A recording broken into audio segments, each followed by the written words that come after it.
Hey everyone, welcome to Billy Goat Tales. Thanks for joining in. I'm coming to you personally from the sunny state of Northern California. Let's introduce the team. Jim, what's going on, brother? What's going on, man? Red Man. Good morning, good afternoon, good evening. Dave Digital. Yes, sir. Let's go. And Tex-Mex Biomex. Tex-Mex Biomex. Howdy, Dude, howdy. I love your background, man. Love your background. Love your background, Tony. Billy. And Reds. Hey, your background. Dave Digital created my background, so great job, Dave. Appreciate that. And Jimmy's background. I did a good job on Jimmy's background, didn't I? Oh yeah, Jimmy's looks great. Very realistic. Yeah, man. I put each one of those Legos in that image one by one. There you go. Well, welcome. We've got, of course, Dave Digital in the chat. He's also here with us on screen. We've got All Set, Alexandra G. What's going on? We've got Redman, of course. He's also with us here. Andrea, what's going on, girl? How you doing? In and Out Crypto. What's up, Rocco? Good to see you here. Darren Does Things. What's up, DDT? And that's it for now, but we will see more of y'all later. Oh, I see Jay Violet in there. So welcome to our Sunday stream and Rusty Bot as we get back to you, Billy. Yeah, man. No, this is great. We just jumped in, just put the link in. So if you have a computer or if you have the ability to jump on with us, jump on up. We'll bring you on stage. We want to get to know our community. We want to see your face. This is about you. Our show is about you guys. We want to get to know y'all. We appreciate y'all supporting Billy Goat Tales.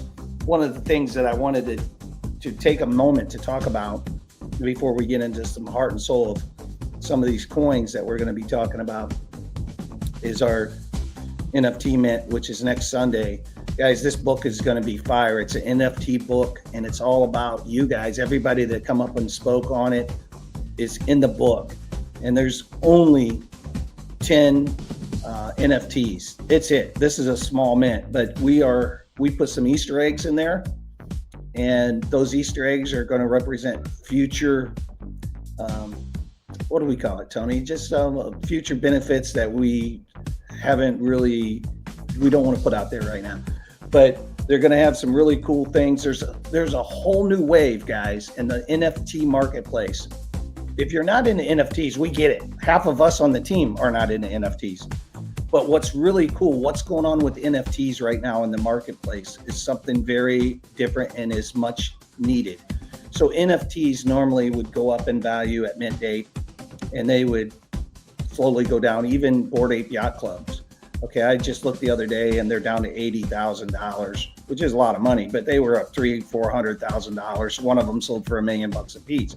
But over the bear market, they came down and down and down. So if you got into the NFT for purely investment, speculation purposes, yeah, you probably don't feel so good about that right now. However, what's going on to change that up in the NFT marketplace is this thing called liquid NFTs. There's a whole new exchange being launched, a whole new different type of NFT that pretty much guarantees that it goes up in value the whole time because it's connected to a liquidity pool. And every time anyone sells one of the NFTs on the secondary exchange, it automatically puts more coins onto the NFT. That changes the game in this NFT marketplace. It's coming. I don't have all the details, so I don't want to put out bad information to you guys. But I can tell you, I'm talking with the founders of this. They're going to be directly competing with OpenSea, and it's big, and it's going to change the entire NFT marketplace. So if you're not in NFTs, now in the next few months might be a good time to take a new look at NFTs, because one of the biggest problems with NFTs was the fact that they would go down in value. And so if you bought something at $50 and 6 months later it's worth $20. If you're looking for it for investment value. With our NFTs, it's not about investment value. What we're about is we put a book based on you guys onto an NFT. We built a book reader to be able to read the NFT, open it like a book, and read the book. And it's all for you guys. It's really not a money generating event for us. It's more about, we wanted to take your voices and put them to print and put them in the annals of cryptocurrency history forever. Something that you can give to your grandkids, something that you can give to your kid, something you can be proud of. We're proud of it. So that's next Sunday. Tony, did we set the time at 10? I think it's 10 a.m. Let me pull it up. Just give me 1 second. Yep, you can pull that up and check that out. So I did want to make sure everybody knew about the NFT mint coming up. Our first Billy Goat Tales NFT mint, and it's going to be fun. Hey, if we sell 5 of them, we're going to call it a success, because there's only 1,000 total. But we appreciate all you guys for supporting us, and we got a great season 3 that we're putting together as well. Going to be pretty cool. With that, Dave Digital, while Tony's getting ready to pull that up, what do we got going on with the crypto bubbles? Got any bubbles action going on for us? Let me pull it up and see what we got. We got any bubbles about to pop? We got any bubbles about to pop? Let's see if we do. Share my screen.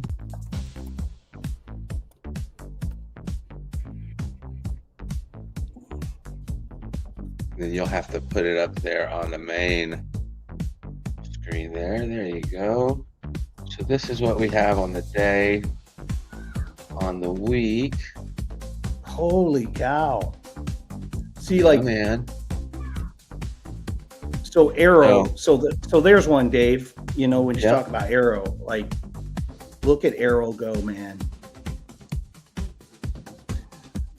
Yeah, Arrow's pulling off. And let's look at the month, and you'll really see the players. So you got Peanut, H-Bar, ONDO, which we're going to talk about a little bit today, ONDO, and then XRP. So a lot of these coins that nobody's really speaking of, you know, you're not hearing a lot about, are doing amazing numbers, especially over the last month. CRB, IOTA, Virtual. Like Virtual is, I think, Red, don't you know about that one? A little bit about Virtual? Oh yeah, I love virtual protocol. So Red has an upcoming episode about Virtual, or an upcoming segment about that talks about, so that's an AI agent play, right? So it's where you tell the agent, give him some instructions, and he just moves on from there. And he can use tools, employ other agents, and all that kind of good stuff, huh? Well, not only that, you can. So there's a lot to unwrap here. Right now, if you donate, 60,000 virtual, you graduate the AI agent that you've created, and basically, when you graduate, you can connect it to various different games, and you can also connect it to other AI agents, and they can talk with each other, and they can create revenues and different things. I mean, it's a whole video I'd have to do on that, but yeah, there's a lot you can do in the AI agent sector. Yeah, man. And I can't wait to hear about all that, Red, because I know you got your guy going, and what did you say his market cap got up to so far? Right now it's 15.1K. It got up to 15.4 earlier. When I last time I checked, it was 4.4, but now it's up to 15. So What does that mean, market cap? That means that's what your trade is worth? that's what's in the liquidity pool right now. So you can pull that, basically. I can't pull it. You can't do anything with it until you get to 420K, and then they give you different capabilities. Like it will go full sentient in both Twitter and Telegram.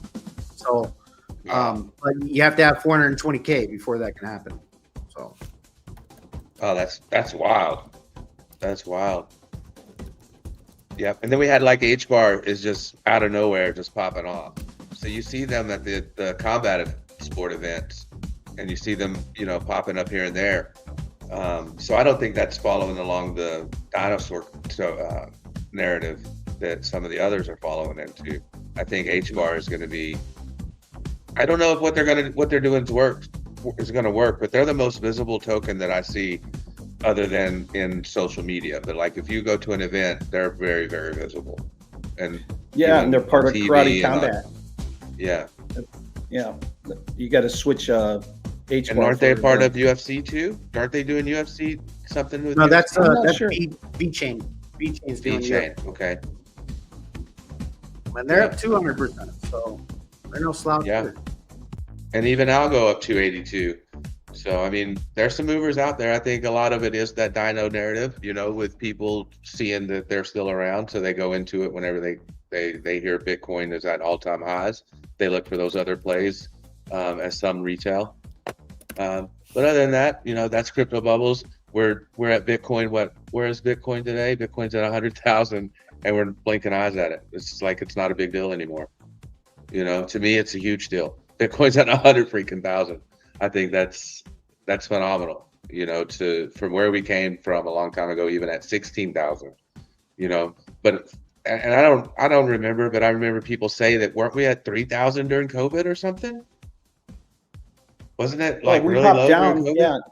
In 2020, we popped down That's to wild. 3,000 something. That's wild to be from there to where we are today on an asset that's that, you know, quote unquote large. Well, I think Yeah. too with Bitcoin, you know, we're also at the highest hash rate that Bitcoin mining has ever had. So that's a lagging indicator, but I think that's playing a big part in the Bitcoin's price. Is there's more people mining it now? So Yeah. I think and they're most of us here are mining it with solo miners. shout out Yeah. to BitMEX.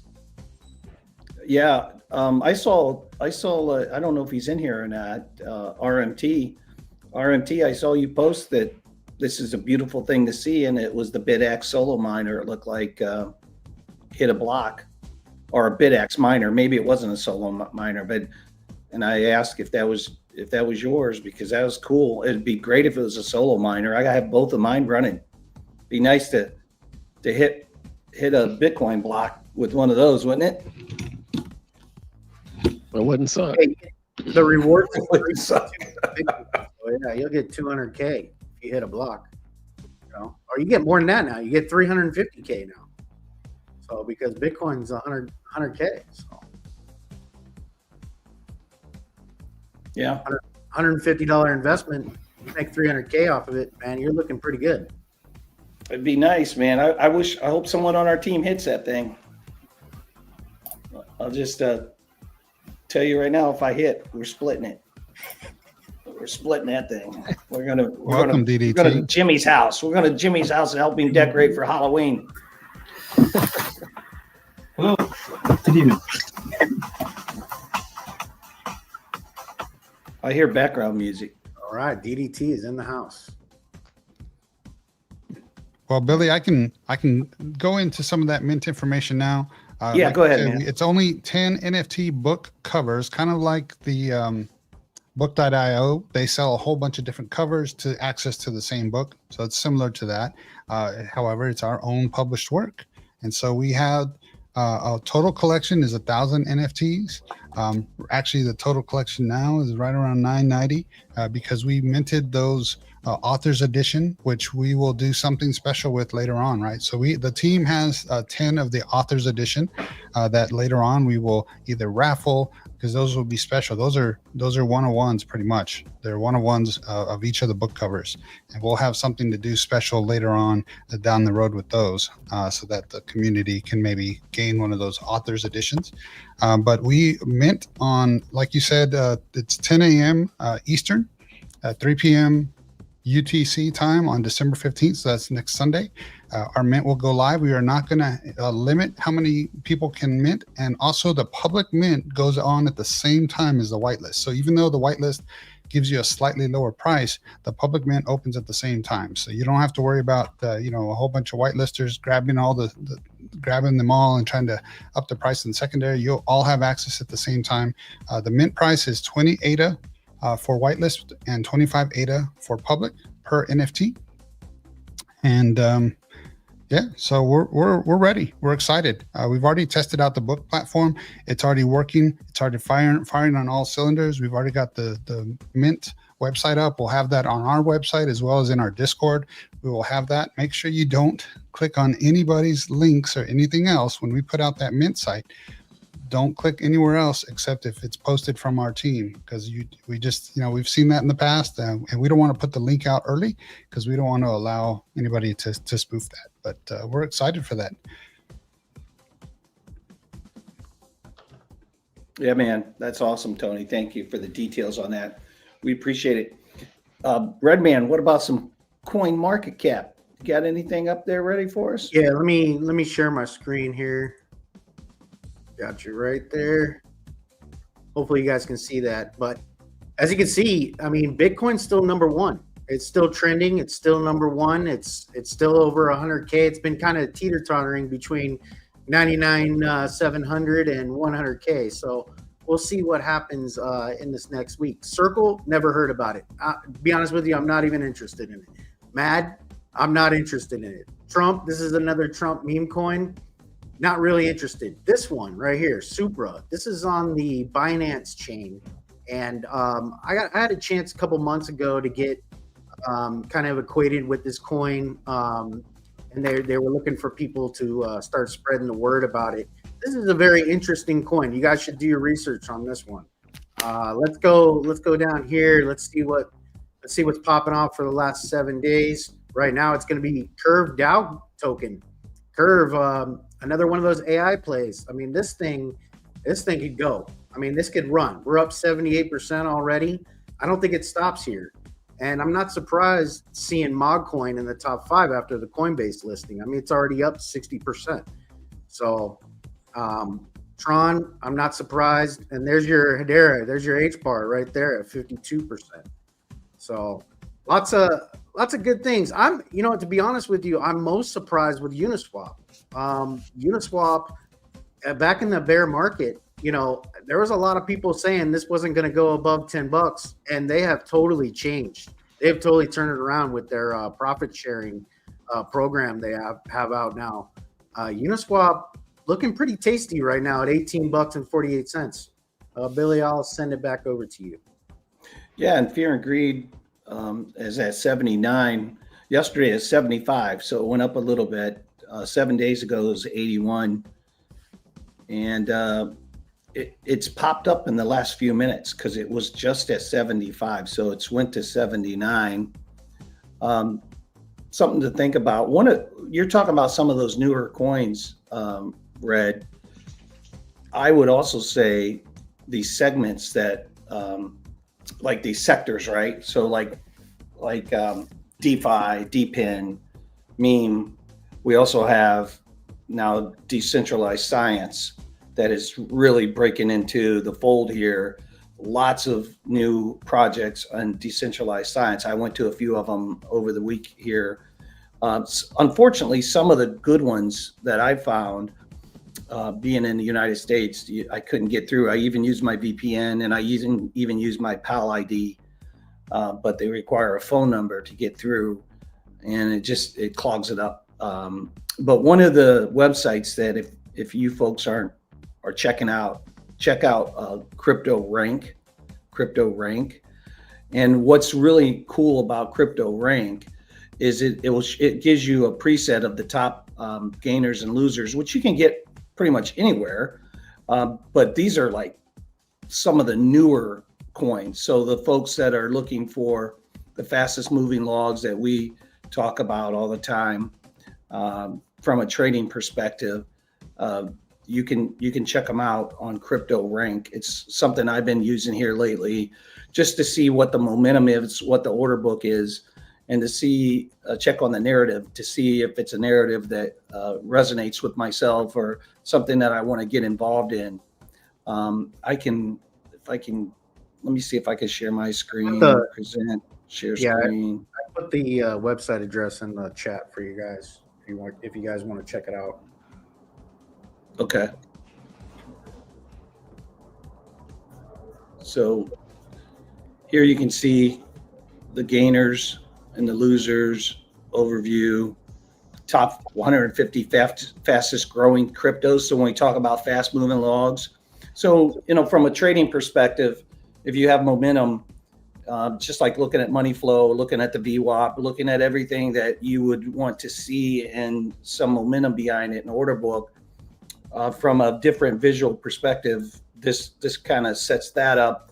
So you kind of know what's moving. And from there, you can go to the chart and do some more research, and also go to their websites and do some more research.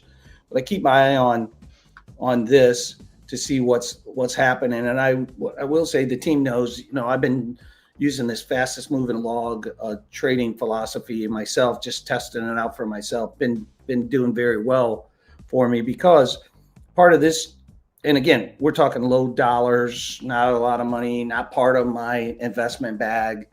I have 3 bags, right? I have my long-term HODL bag. I have my trading bag, my trading account that I use. And then I have this DGen bag over here, right? So right now I'm talking about basically my DGen bag. I'm not really talking about my trading bag. My trading bag is set up with VMEX and set up with MEXC, right? So I use those 2 exchanges to do my real trades. This is all, a lot of these new cryptos are decentralized exchanges. They're not on Coinbase. They're not on Binance. They're not on the big ones. So this is something that I've been doing just to keep it fun and make a little gain here and there. This website right here really helps you kind of take a look at what's out there and what's present at the time. Billy, can you show us live? Like, how would you pick a coin? Like if you were looking at it right now? So the first step is I go there. And once I go there, then I start looking at the chart. So the next step after I say, hey, this one looks like it's really gaining a lot of traction. It's up, whatever, 1,500% or whatever. So then from there, I go into a DEX screener. You go into DEX screener or DEX tools, either one, and they'll tell you if it's a honeypot. They'll tell you if the contract is good or not, to know you're safe, to know that contract address is the right contract address.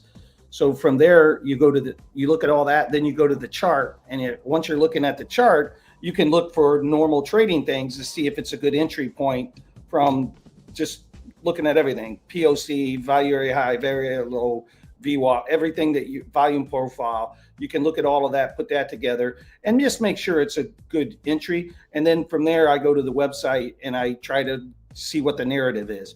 When I hit all 3 of those things in confluence, then I'll go in. And typically they've been on Solana. Now Sui has a couple good ones that are moving. I'm not set up with Sui at all. So I miss those because I'm just not set up to use the Sui chain. I've been doing most of this through my Phantom wallet, through the Solana blockchain. But yeah, it's a little system. We could do a video on it, a separate little video. We got to be cautious because it's not investment advice, and I don't want people thinking you can get rich doing this. But everybody has their own little methods and strategies, and that's one that I've been using lately. It's been working out very well. I've been posting my successes to the team chat, so the team sees that. But yeah.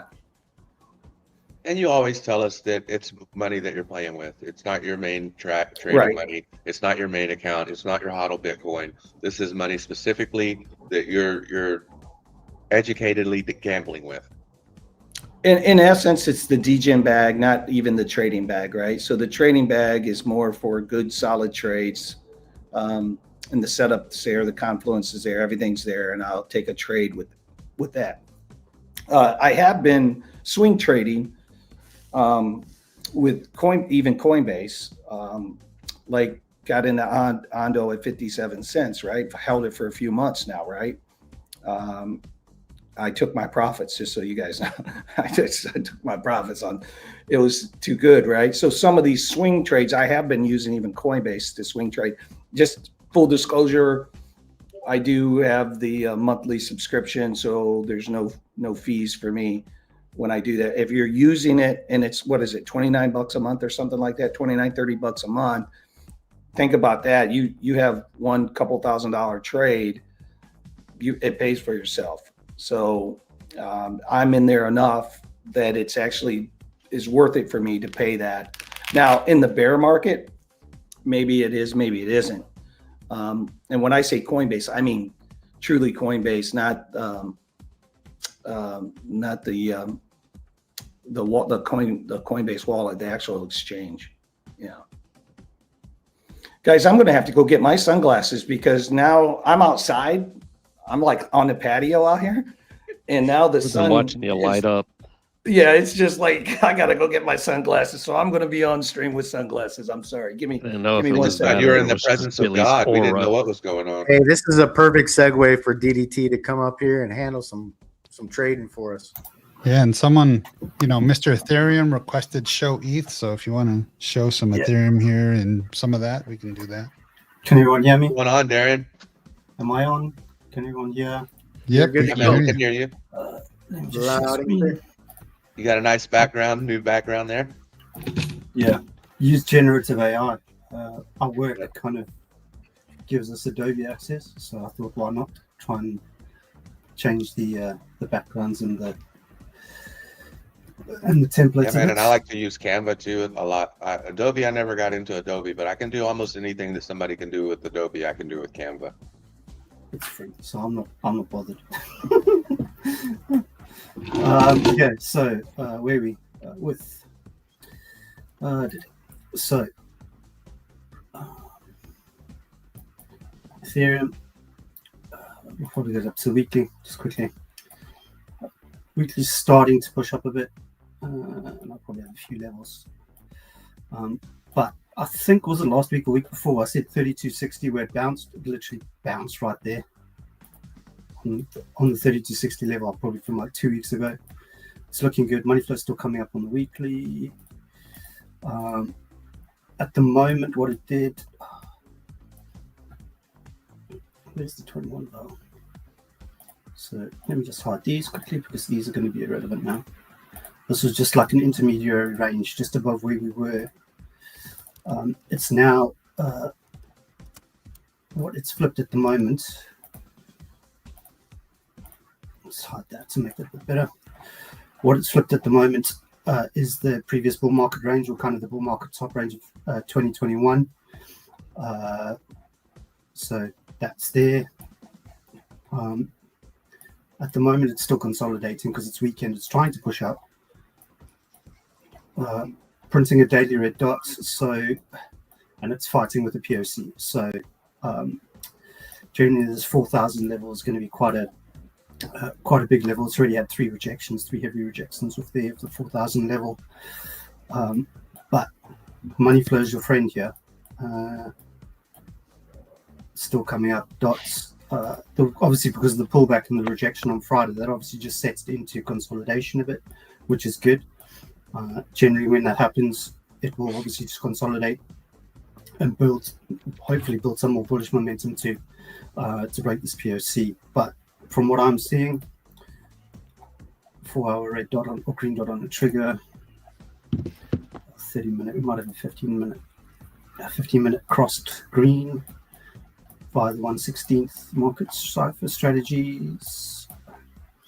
It's kind of hovering around daily open at the moment.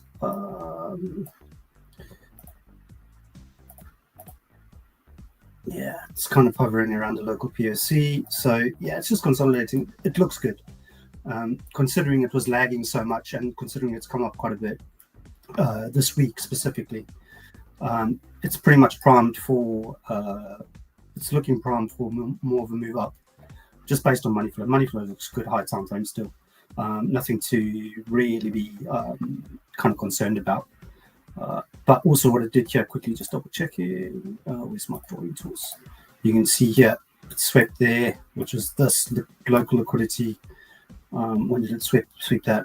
Like this morning, it swept some Friday liquidity, which is good. So for the most part, it's looking good. Where I would hope it would hold for now, quick. Yeah, it sweep the pivot. So there's a 4-hour pivot here, which is just it's now come back. Obviously taking out some of the liquidity in the vector candle. Yeah, money flows consolidating, but it's good. It's not. There's no concern on the money flow. from what I'm seeing yet. But obviously, this 21 POC is like the key level to flip. If it flips that, it's got a good 10, must be 10-15% up from 4 grand to 4.5. Oh yeah, another 10% to the value area high at about 43.80. So yeah, that's ETH. Obviously, Bitcoin is just basically consolidating. It's pretty much doing the same thing as ETH as well, most. So yeah, one thing you wanted to look at was just ONDO. I did have something prepared. So ONDO. Gold. It had its all-time high. Sorry, I'm not seeing if there's any questions or anything, but obviously ONDO broke the 148 all-time high. But also as well, you can see in this consolidation, in that section there, you can see the money flow was coming up. So even if you pull the so ONDO is one of the things. Yeah, ONDO is one of the things that when we were looking to see what people are talking about, this kept coming up over and over and over again. On a higher time frame, can you see something that may be playing out for these guys on a super high time frame? So what I did and what I was looking at for ONDO is a let's just flip out and make sure this is. So I've got a trend-based fib extension, right? So literally from its where was this? This was like August lows after the carry trade. So I pulled a trend-based fib. So you pull them in 3, so up, down, up, whatever. So yeah. So I pulled the trend-based Fibonacci, and it's actually at the moment it's obviously respecting the 3618 from those levels, but you could obviously go locally. I think there was a flag, but in a bull market, there's always going to be flags that break up, and basically everyone's always going to. What's this? See, so I pull. It's just literally been in a trend. Once I don't have it at 3618 yet. Once it's broken, see, it broke this I think I must have had this on one of the other videos, on one of the other lives. It broke that range. I think money flow was coming up. Yeah, money flow was trending up on the daily, and then obviously it got into this other small range on the side. Yeah, consolidated, broke the value area. Money flow started trending up again. But yeah, for now it's looking okay. There's a daily PSC just above, kind of from today, that I was looking at. The issue is obviously if Bitcoin sneezes, these are going to be the ones. Obviously, they the ones that are kind of hot and are moving. But for the most part, if Bitcoin sneezes, you wouldn't want it to come back down there. Probably, yeah. You're probably looking between, say, 130 to 140. Also, as well, it's had like it on the daily, it butted just underneath and rejected just underneath the previous all-time high from earlier on in the year, and then, or maybe it was even late last year, but now obviously it's found daily support there. So this will kind of be the next region, I would think. If it falls out of this small range up top here, that's basically where I think it would come to. It'll be, yeah, one, and there's an order block there now as well. So yeah, anything from like 145 down to like 130, it will, or 148 to 130 is kind of where ONDO would need to hold.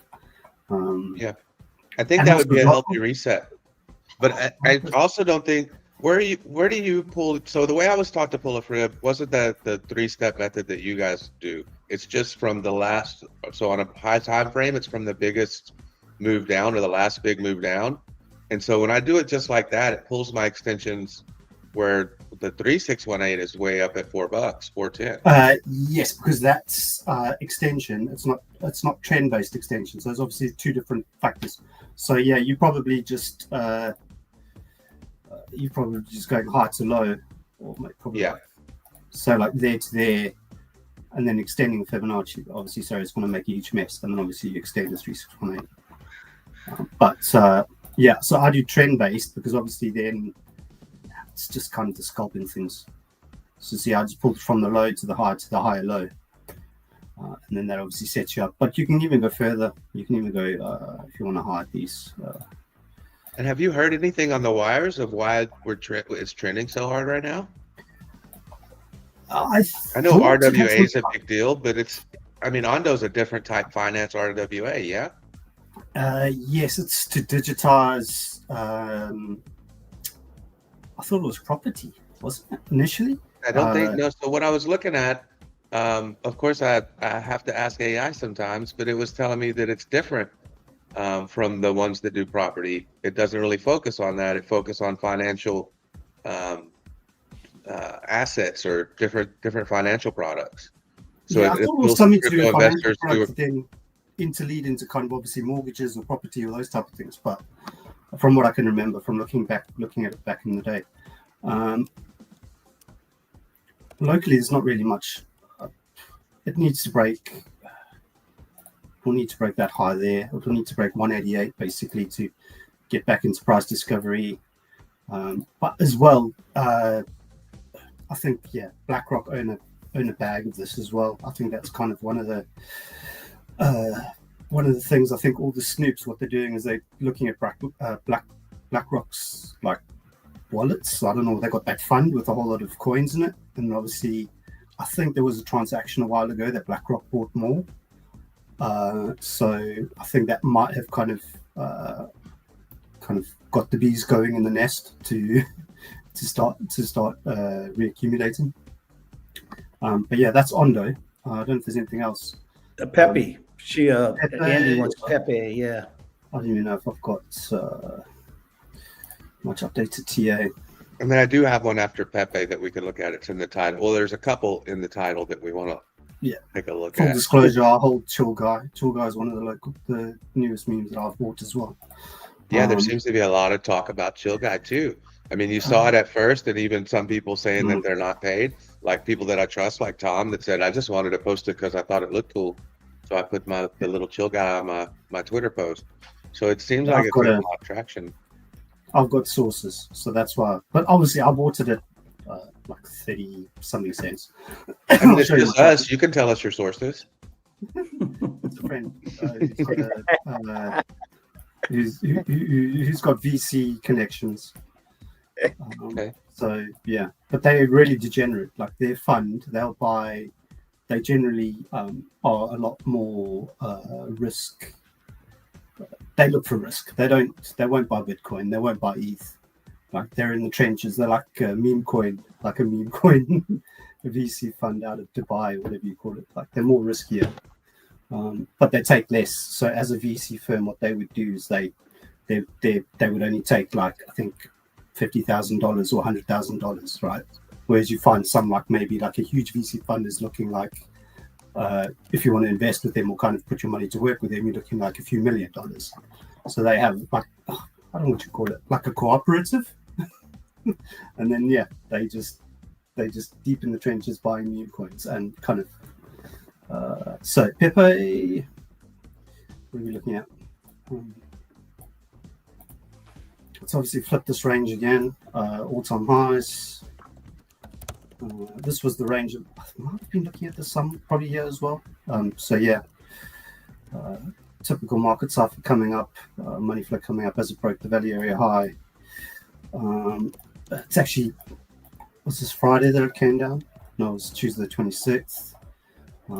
So obviously broke that all-time high. It's actually back tested it now, which is good.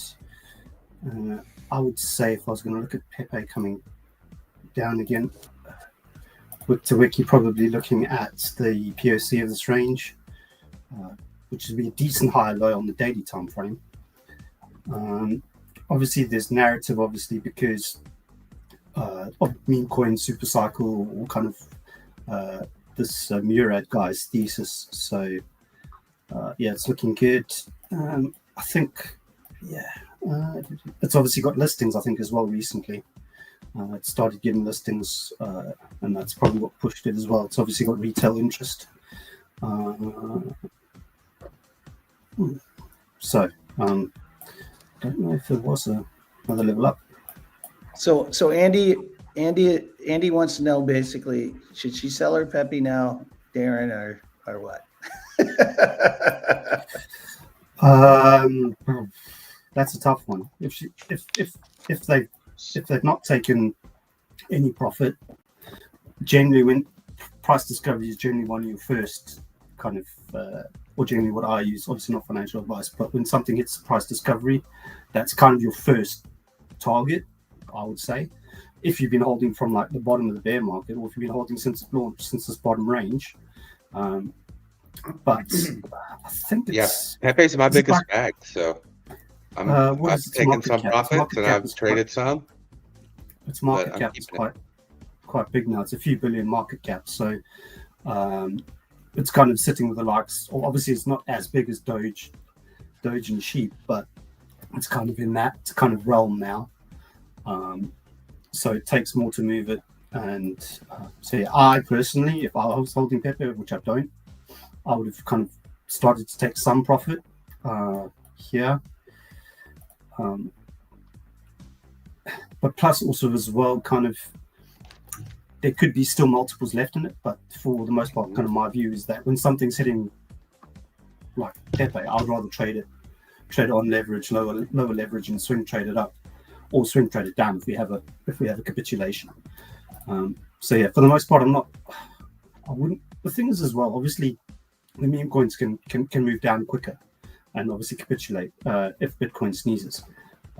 But yeah, there's quite a lot of confluence here for this level on that 2098 to 2067. Money flow is looking okay, but this is as well what we're finding with market RFB is that the red dots don't do much. They're not doing much even across the higher time frames. I think Bitcoin had a two-day red dot and it barely sneezed, barely did anything, just went sideways. And Pepe's up 143% on the month and 1600% on the year. So 16x already on the year. Yeah, if Pepe was going to come down to this local golden pocket that I've marked out, it would break structure here, because obviously this is your so that was your structure flip there in green. As soon as it breaks this level, obviously, then it will be a short. Hey, see where you drew that golden pocket. See where you drew that golden pocket. That gives me a question. That makes me have a question. So I see that you drew it from the very, very beginning of the move. Do you also play the golden pocket from the most recent move if you went back to that last screen? Yeah, you could do it on the impulse. And then do you play that more locally, and this is just for higher macro TA? Yeah, higher time frame, obviously. Yeah, it's found a bit of value here at the top there. But for the most part, I would think if it's going to come down, so it's got a small range at the top. But the problem is now is that is in this area here, you'll have a volume gap, right? Because you've got a trend. For those that don't know, something that when you hear myself or Frankie or anyone talk about volume gaps within the volume profiles, you generally get them when you get trending moves. So obviously in the ranges you find volume, but obviously when you hit a trend, that's when you get a volume gap. So it's just something to notice. If it loses this daily open, if it loses like whatever it is, it's going to fall down. Loses 24.89, it could easily come back down to this fairly area high at like 22.12, and then obviously yeah. So this is probably why, Dave, is why I kind of look at the more macro move, or kind of why I just spotted it kind of eye to eye really. And I just wanted to see mid move impulse. I'll take it from here. I don't. Right, I got you. Take it to the highest weapon. Take it from just where before it broke out. Yeah. Let me hide that. Yeah. And then, of course, you could do it locally inside the range. You could do it locally inside the range from the breakout, or kind of just literally from the whole move. Kind of what I did on the daily for the more higher time perspective. Do you want me to look at CHILLGUY and then we can? But Pepe, yeah, it's looking okay. It looks like it wants to retrace a bit, but I think everything does, and kind of my view is things need to cool down a little just to give us a bit more runway up ahead. If everything's just going totally parabolic, it's very hard to kind of get entries. And number one, obviously, open interest is up, and yeah, it can kind of create some volatile concoction of when they do run the liquidity for the longs. It's gonna be a wild one. Are we able to do polls, Tony? Can we do a poll that asks if the audience does or does not own Chill Guy? Yeah, we can. That would be Let cool, me man. get that going. And Thanks, man. just a reminder this week, and I just put the link in the pinned post. That's a direct link for this week's X Space. We're going to be talking about hot DPIN in crypto, and it's going to be farmer centric. So FarmCent is our guest this Tuesday on Billy Goat Tales, 9 p.m. Eastern. So let me Oh, get you that guys are going to poll love going. this. Let's Yeah, go. you guys are going to love it, man. This is going to be a hot deep in play that nobody's talking about. That's real world. So I can't wait for that space. It's going to be a good one. It seems like real Right. world is getting a lot of traction right now. So it's cool to see the next narrative start to play out. So, Chill Guy, I've obviously just used your radian chart because obviously the MEXC chart doesn't really have that much data. Or it does. It pretty much has the same. But yeah, let's use the MEXC chart. So, full disclosure, my entry is 35 cents because I have it marked there. How did I get that entry? I'll give you guys some off of how you pick these things. Hard indicators. So basically what you do, or how to snap, right? So obviously on a, I don't know why. Let me just move this quick some over for you, right? So here was the listing candle. So you see where the red candle is and the green candle is, right? That was on the listing. Check out, went up and down. So when you find a candle or an exchange day listing on a meme coin, what you can do, mark the high, mark the low. Look, so obviously it whipped up, people bought, people dumped on retail, it came down. Look where it bounced. It basically bounced off the bottom of that wick on the 4 hour. So the strategy is to buy wicks on the 4 hour where you can see there's demand. So wick-based demand, if you're looking at something like smart money concept, so there. So that's what I did with this. I've set my order on that. I set my first order on that. And then I think I set another one. Obviously, I rode it. I think I took some profit up here because it was 20 cents. Took some money out when I got my initial out at like double. And then I've just added because this thing is, I think it's going to get some. I follow a few accounts on Twitter, on X, and then I bought that. I don't know if it's on this chart where I bought. Sorry, these were the. Yeah, so I bought at 19, and I bought again probably somewhere down here, or in around the area. Added, and then obviously it's pulled my entry up to 39.4, but. For the most part, if you're looking at memes, you want to buy after obviously they can continue. If you look at something like Turbo that's on the roadmap for Coinbase, you look at MOG, I think that just got recently listed on Coinbase. You got to find those pump and dump wicks, kind of where early investors will start selling. You buy the blood, you buy the wick, right? Literally, but also as well, it's limited buy. You don't do it with kind of money you can't afford to lose. But looking at CHILLGUY, it doesn't really have that much price action. Money flow on the 4 hours red. If I was looking for, I did have a bit on the other chart, but we hit the golden pocket here somewhere. If I look at we hit the golden pocket, and obviously it's bounced. It's just in a range.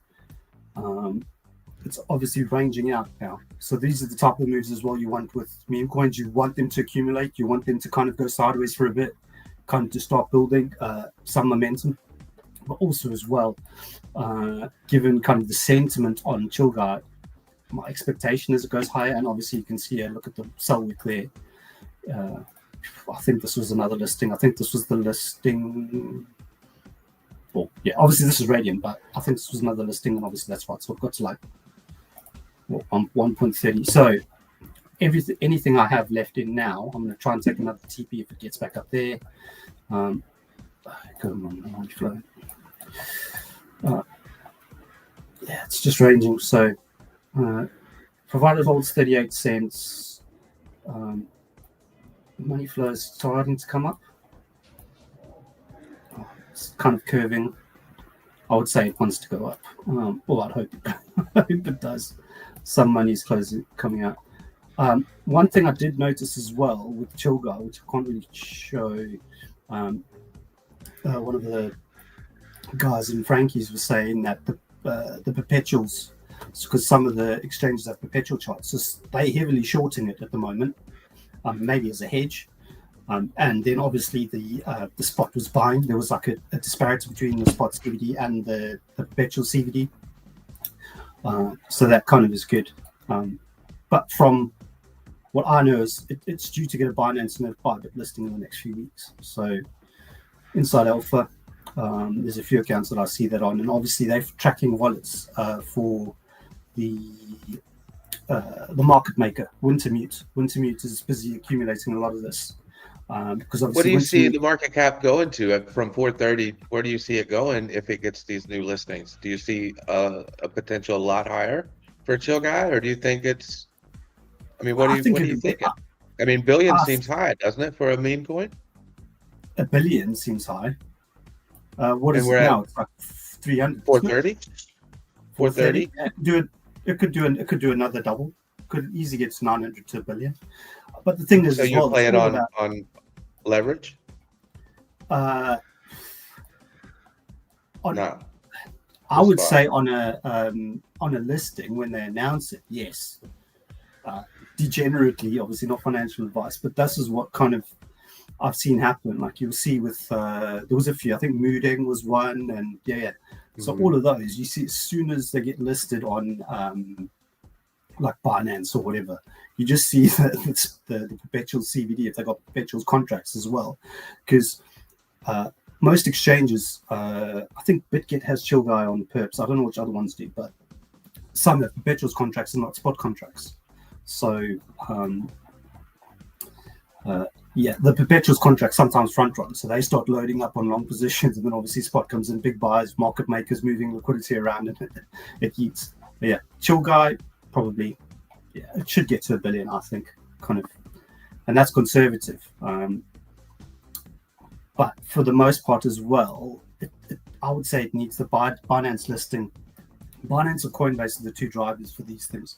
If it can get onto Binance and Coinbase, then obviously they will get some traction. Apart from that, so yeah, CHILLGUY hold 38 cents, and I think it's busy fighting this 4-hour range PSC at the moment.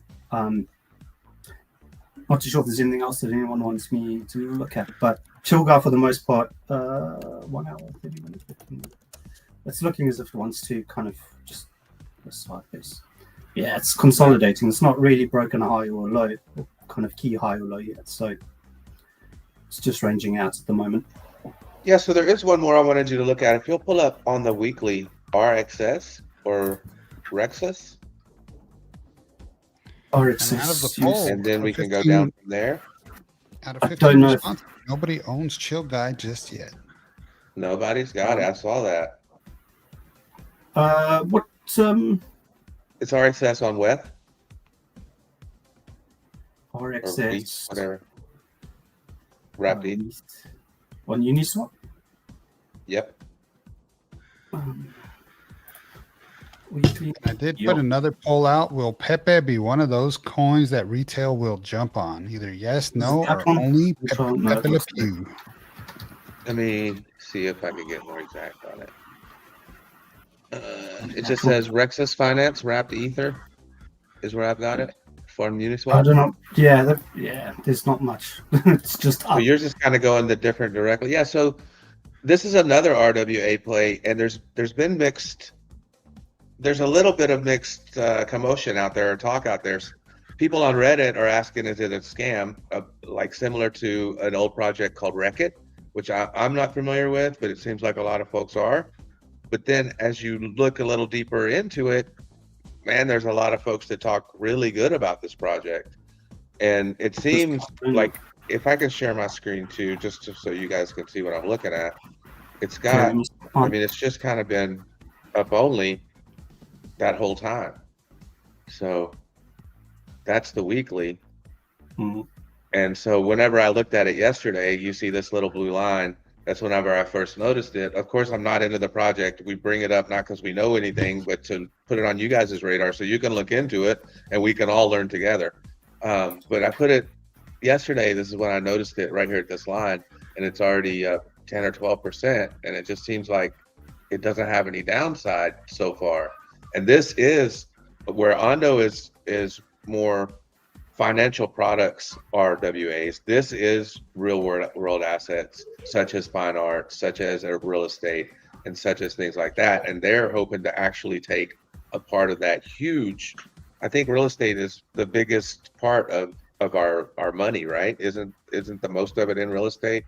What I saw recently, I don't know if I'm putting that right, but we have more trillions in real estate as a country than we do in most other assets, I think. Yeah. So they have a really cool play. Have you guys heard about REXAS yet? Did you have any time to look into about this. One I have heard about, which I'm not sure other people have, is Proppy. Yeah, so I've seen Proppy. It's also like a property RWA.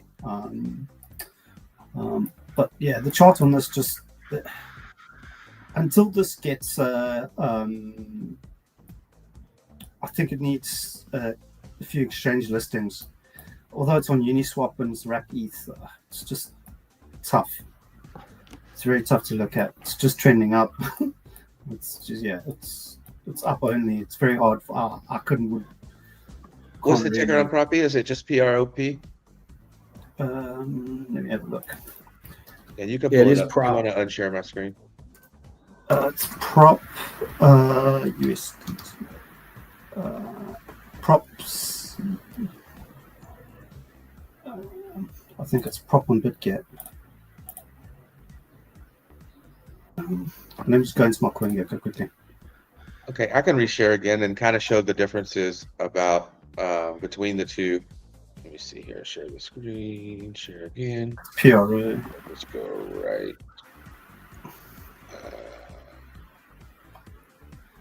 This one. Okay. PRO USD. It's got it on Coinbase, and this is the thing as well. Like,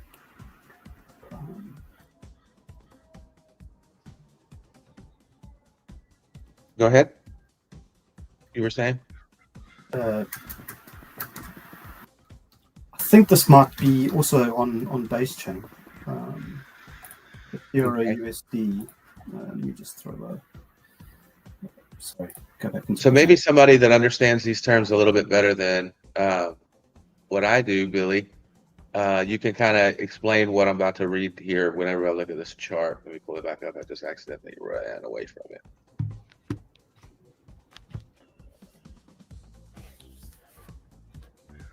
What was the ticker for that REXAS? What was the ticker? RXS. RXS. And so it says on here that the difference between REXAS Finance and ONDO is so ONDO does financial instruments, bonds, loans, and credit. And REXAS does real estate, art, commodities, and finance and financial instruments. So it doesn't sound like ONDO's that focused on property, Real estate, like that. Yeah, and real estate. Mm. I think the instrument ONDO is more in regards to the finance part of the acquisition of the real estate. More than likely, with these are probably like literally you put your house on the blockchain basically, or you put a property on the blockchain document, or I don't know. Yeah, and then it says that ONDO seems to be focused on institutional or people with a lot of money and credit, or a lot more money than retail, the accredited investors, where REXAS seems to be breaking it all the way down for the smaller guys and the individuals. So that's definitely two different target audiences. The things that kind of I've heard about ONDO as well is that obviously BlackRock are involved in it, but obviously they've got a very huge property portfolio that like surmounts a lot of surmounts a huge dollar value. Actually, I think as well, BlackRock got property obviously in real estate all over the world basically. So I think for their part, I think they will use that as a medium to make the administration probably of kind of said properties a lot easier. And then obviously, that'll be ONDO is more tailored to kind of with BlackRock being involved, it's going to be more tailored to kind of the higher end, whatever investor or kind of big kind of property groups or wherever, developers, builders, I don't know. So whereas these like smaller ones are obviously more catered to us as such. If we ever wanted to put something on the blockchain, I think that's where you were getting to, Dave. Do you think we're about to see an explosion, unlike in traditional alt markets with the RWA market? Do you think it's going to be something that maybe rivals the meme run that we've had? Are they that explosive once they start catching on? A lot of the RWA stuff is still quite low cap though as well. So kind of in a traditional sense from exchange listings and those type of things, they are still under the radar. Obviously, you will find that obviously like things like ONDO and Pendle have had a run already, and obviously ONDO is now running again. But I think as you get further into the kind of the bull run, you will find money will go into the lower caps. So obviously, like these lower cap RWAs will gain traction. Just kind of how the cycle works and kind of the flow of money, and kind of as you get further into the cycle. Are there higher cap coins that are claiming RWA now, or is it just lower cap mainly? It's just the new players. So like Proppy is what's its FDV? Its current FDV is only 150 million, so it's very low cap, and it's weird. It's not even on the level of a meme coin that's running. Yeah. And also as well, Proppy is listed on Coinbase, which I also don't know why they would list 150 million FDV coin at the moment. But something like ONDO is probably like $1 billion. Well, since you brought that up, you don't know why they would list 150 million coin. Do you think Coinbase does research and they, for the most part, do it based on what they think are good projects? Or do you think it's just somebody knows somebody and that's how these projects end up on Coinbase and they're not looking out for us at all? I wouldn't know. But yeah, ONDO is 16 billion. So it's a very huge, quite a big market cap. 16 billion is a lot. That got there fast. Huh? And it's a high inflation. And all the coins aren't in circulation yet. What are you saying, Red? I said it's a high inflation coin and all the coins aren't in circulation yet. I think they only have 65% of the coins in circulation. So currently it's a 2 bill. I can look that up for you if you like. It's currently a 2 bill market cap with the 16 bill FDV fully diluted. So obviously, so what's that if it's 8? So like 15%. Like 15% token supply, basically, if you're looking at kind of how it's working out. So there's still a hell of a lot of coins to enter the market or kind of be unlocked. Yeah. Well, we're coming back to 6 o'clock, and I know that is Tony's window where sometimes he has to leave us. I don't know if he does today or not, but Tony, do you want a moment to reset the room and tell us if you're staying or going? Yeah, brother. Thank you. You know my time schedule. And yes, I actually need to get those last final updates from the editor that we had look over our book for the mint. And I've got a deadline of tonight to make sure I get those copies over to the book previewer so that when you access the book after the mint, you'll have the most updated version. So yeah, I've got to work on that tonight. I'm going to burn the midnight oil and get to going on that. I'll kick it back over to you all. Thank you, Crypto Billy. Thank you, DDT, for joining us. Thanks, Dave and Redman. I'll see you all later. Hey, Tony, before you go, if you'll drop that link again in the chat, so maybe FDY will click on it and maybe join us on stage, because we haven't had him, I don't think, join us on the YouTube stage. So we invite you, FDY, or anybody else that is in the chat, if you want to come up and have a little chat with us. Mark, if you have your clothes on, or at least a clog over the areas that matter, we'd love for you to come on too. You know, this is just a discussion. We're just having a discussion about stuff that other people are talking about. Hopefully we'll have an educated discussion about it, and we can come to conclusions together. And I think this is just going to be the beginning. And I hope that that our community goes out and helps us to research the things that we talk about. Let's all learn about it together. If somehow we find some kind of a gem, because none of this stuff did we pick because we're invested in. Now we trade ONDO. Some people own ONDO, but only because other people were talking about it. And I saw that in the trends is why we're talking about ONDO, not because we have a financial interest. None of us own RXS or the REXA token. None of us own that. It's just something that's trending. The same way I don't own CHILLGUY and I don't own HAWKTUAH. So, but we will get into HAWKTUAH here in just a little bit. I did find out that REXAS is on Solana too. Is it? Yeah. So when you guys were talking, I was doing some research on it. So it is on Solana. I do have the contract. Does it qualify as a fast moving log? What do you see there? No, it wouldn't qualify for me as a fast moving log. It'd be more of a you had mentioned on those fast thing. moving logs that you were looking for, or whenever you kind of mentioned 1,500% up, is that kind of where is your threshold? Is it 1,000? Is it 1,500? Is it? And I know it probably moves, but what do you look for whenever you're looking for how much up? It moves. So you go to the website, you see the top gainers, and from the top gainers, you're getting all different kinds of percentage increases with those. So from there, you choose the one that speaks to you, right? So you can go to the chart and actually look up the information, right? And make your confluences there. And then you go to the website and you research it and check out the narrative.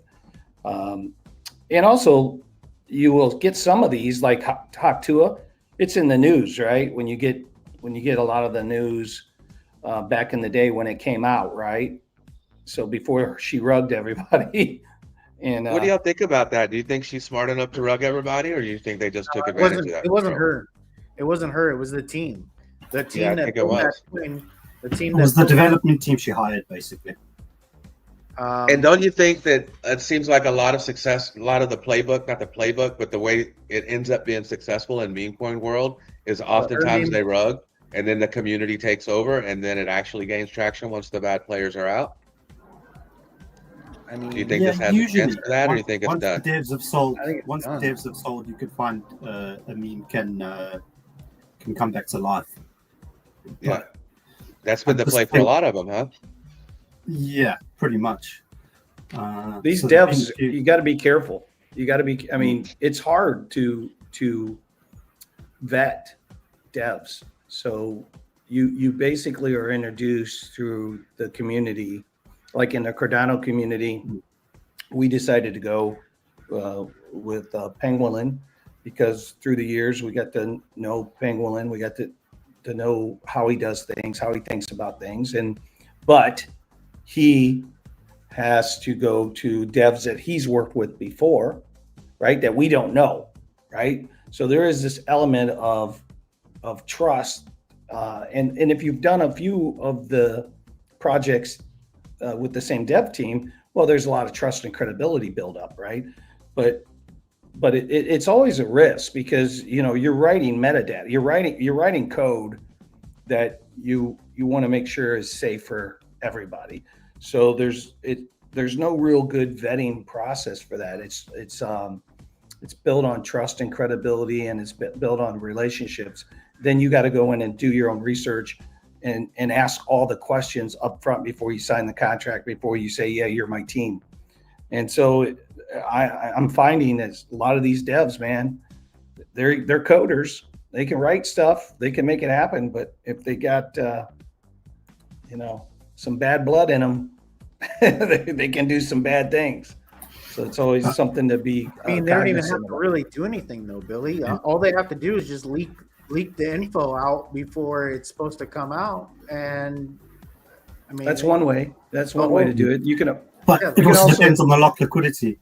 Yeah, so locked liquidity, all kinds of factors. Liquidity is a big one when you're looking at meme coins, specifically on like Radium, Dex Screener. With her coin, there was no locked liquidity, and that would have been a flag for me, or not that I've seen. So obviously, I've seen stuff on X with, Space, CoffeeZilla, who's big in the NFT and kind of meme stuff. He was just roasting the team. Like he had Yeah. all the transactions, and he could see, he was like, why the heck you kind of try and get people's trust? And like from the get-go, I knew it was going to do this. Obviously, he didn't invest, right? But he's just one of like these blockchain, what do you call it? Like instigators. He'll go after anyone that's kind of rug people, basically. And obviously, he's famous, right? So Zach XBT is too. Yeah, he's pretty good at it. So CoffeeZilla wasn't having it. I saw a huge thing on. It was about a 6-minute video on X. And Billy, what do you think is going to happen with her reputation? Can she rebuild?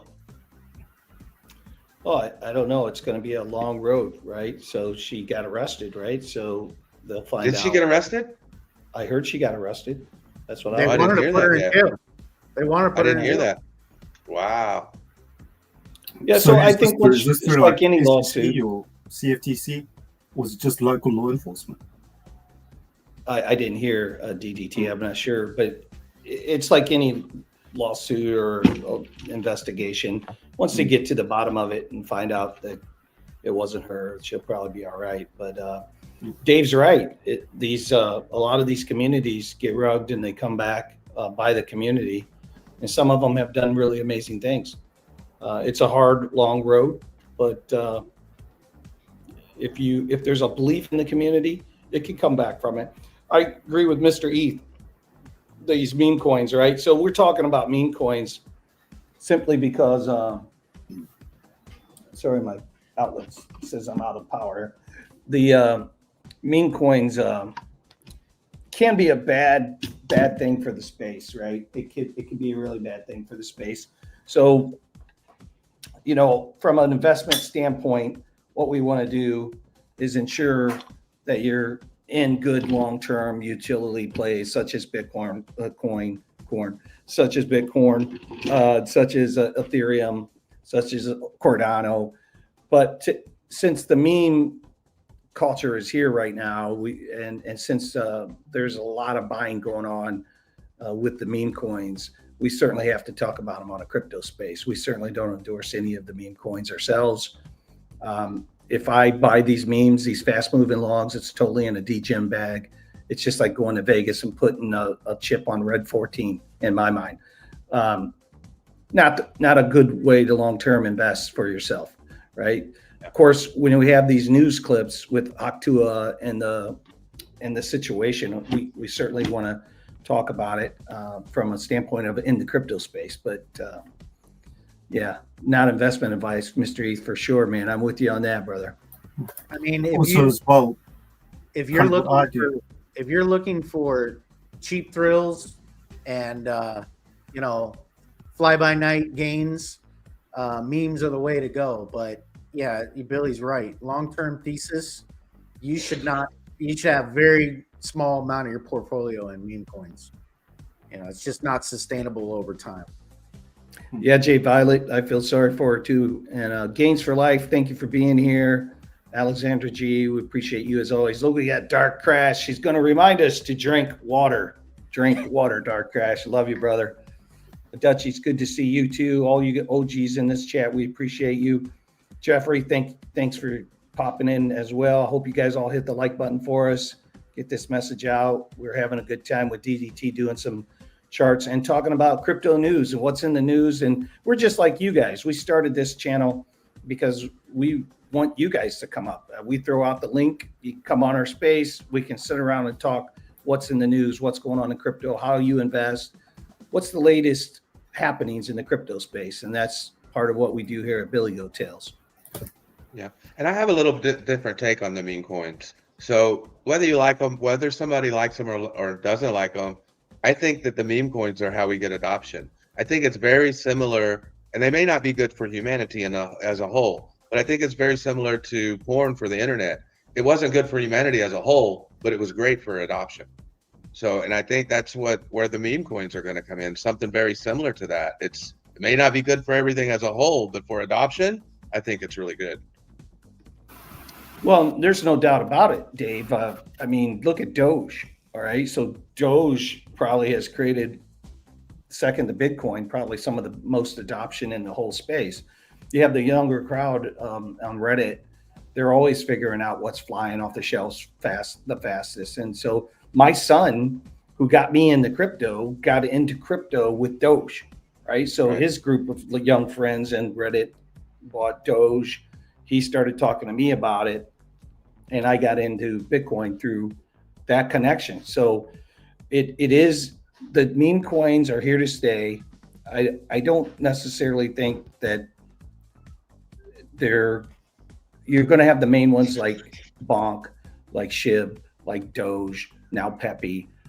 And there's going to be a new one next year, right? There's always going to be something, maybe this MOG, maybe there's a lot of steam. So I think from that standpoint on adoption, they're good for the space. I agree with you. I'm just saying from as an investment vehicle to try to build your long-term wealth and not just a quick hit, it's not the way to build good wealth. Has it happened? Do you know somebody that bought $100 and it turned into 50,000? Yeah. Okay. But there's 10,000, a million other people that didn't happen to. That is exit liquidity. So just got to be careful is my point, because long-term wealth building takes, just like the charts, dedication, straight up, take the emotion out, dollar cost averaging, do it the right way. I got to ask you, Billy, since we're talking about exit liquidity, what do you think about the people putting lots of money into XRP even after it's pumped this hard? What do you think, Billy? What would be your investment thesis for XRP right now?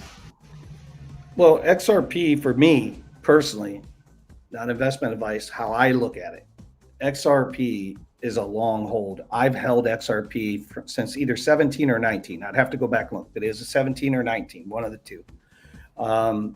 And I didn't sell my XRP. I still have my XRP. The XRP for me is a long-term hold. 10 year, it's a long-term hold. It's not something that I'm going to sell at the top and or trade. I might trade it, right, in my trading bag, but like I have that in my ledger. And it's a long-term hold for me.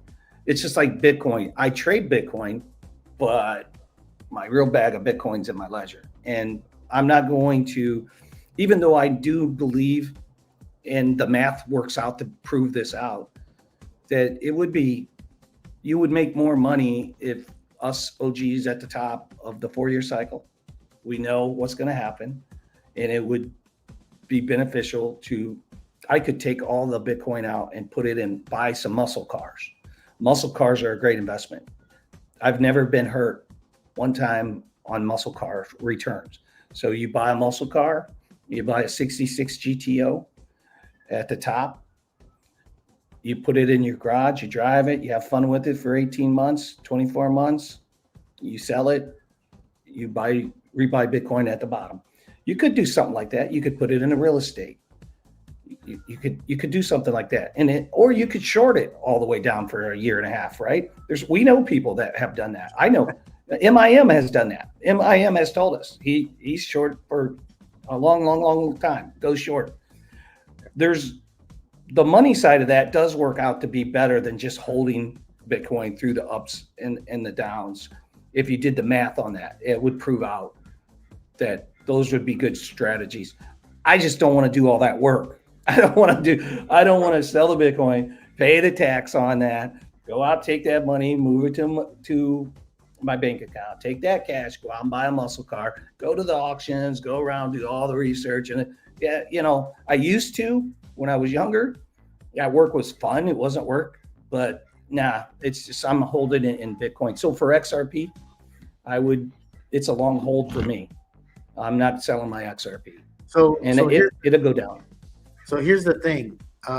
So my wife, whom I got into Bitcoin, she bought XRP at 37 cents.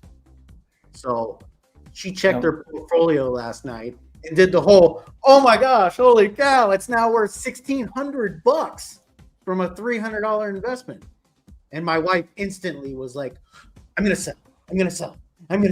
Oh my gosh, I'm going to sell. And I said, now I want you to think about this. I said, it was $300. I said, there could be a lot more upside I go, now, if you had a lot more in the tank, if you had put $2,000, $3,000, $7,000 into it, then I would be like, take your initial investment out and let the rest ride, you know. But her first thing was, I'm gonna just sell everything right now. And I also talked to her about XLM. Well, I made her make the decision.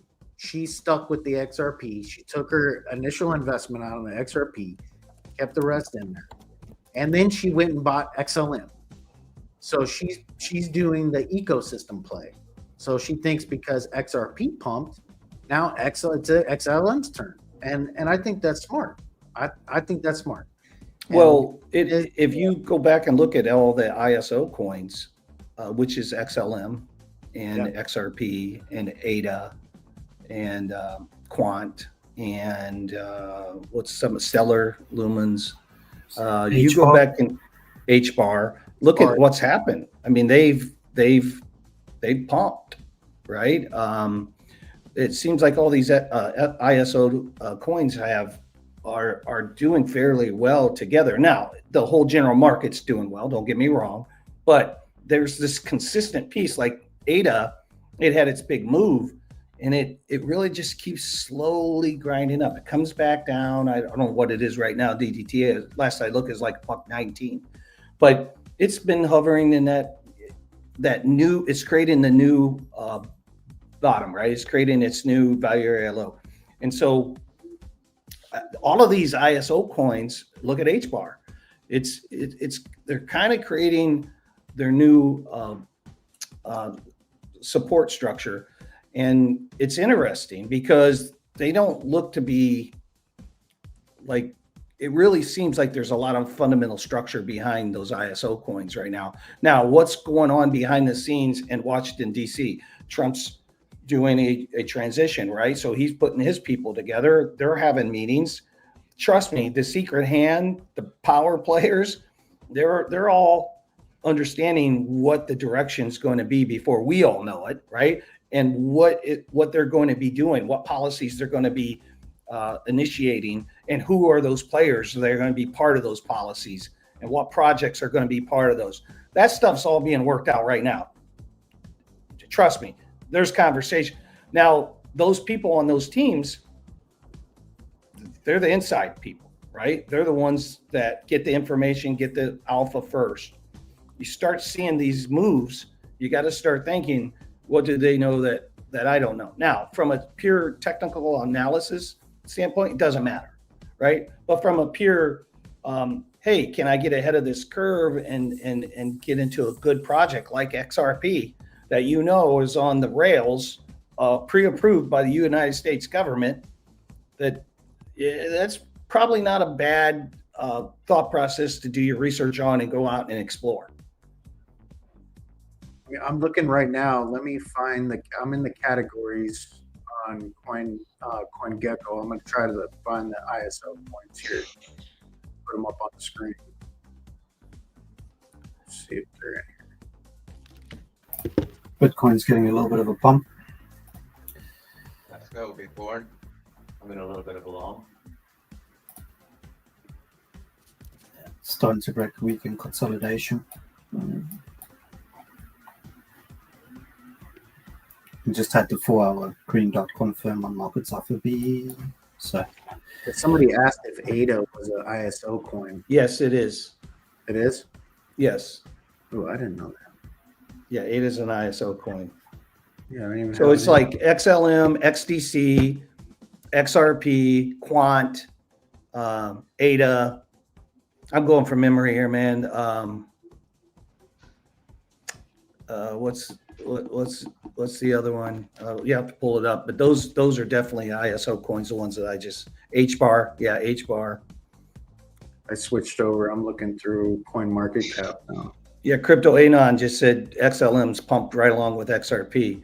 Yeah, the three X's: XRP, XDC, and XLM. Those are ISO coins that definitely been doing some damage here lately. I don't think they're done yet either. I think it's we're not done with the bull. I mean, I think we're far from over. So this is just the beginning of it.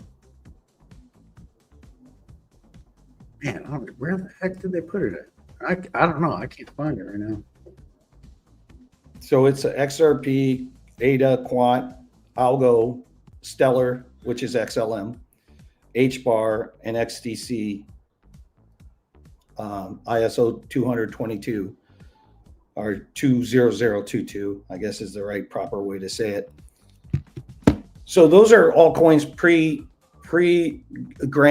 their blessing by the U.S. government for their settlement rails. And you don't know which way this is all going to fly. I mean, we have now the Department of Government Efficiency, DOGE, right? I don't know if you guys saw that that meme, that image that Elon put out, but it was like all the smoke, and coming out of the smoke onto the landscape was a Doge head. Did you guys see that? I was like, oh man, we just don't know how it's going to fly and what's going to really happen there. But we do know it's going to be the first crypto-friendly administration that the United States of America has ever seen. So from that standpoint, it's good for us in the crypto space. Billy, you want me to go over? I can go over crypto conferences if you'd like. Yeah, let's hit those. We definitely want to see what's coming up, and we'll tell the audience, chat, which ones we're going to. All right, here you go. You guys able to see that? Yeah. Okay. So we got Bitcoin 2025, and I think this is outstanding because everybody's coming here to Las Vegas, which I'm totally happy with. You guys can come see me in Las Vegas. And then we have the Meta Summit, covers emerging trends in metaverse tech and blockchain with talks from global thought leaders. This event offers strategic insights into how immersive tech reshapes industry. So that's January. That's in Dubai. In Dubai. And then in London, we got digital assets. Let's see here. We got one in Florida, the IT Expo. They're gonna have Twitter and speakers. So IT solutions. We have ETH Denver is going to be February 23rd through March 2nd in Denver. I want to go to that one. I missed last year's. I'd like to go to ETH in Denver. That'd be pretty cool. Future Digital Finance in New Orleans. New Orleans, wow. Okay. And that's February 24th through 25th. Let's see if we got some other notable ones in here. There's nothing on that list in Texas. Let me see.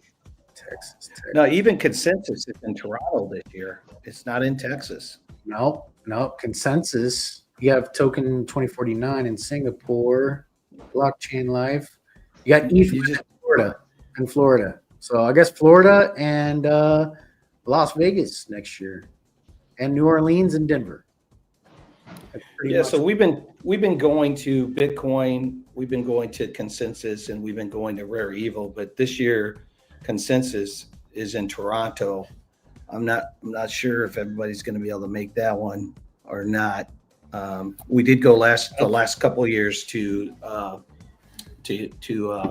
Texas for Consensus, and of course Rare Evil. Some of you guys went. I had my ticket and everything, but my mother-in-law passed away, so I had to stay back for that one. But we try to get out there. That's where, guys, if you haven't been to these shows, that's where a lot of networking occurs. That's where you get to meet face to face with people, talk with them. I got to meet Retro Mike Tech for the first time, RMT, Amy Lives Crypto, got to meet with Amy.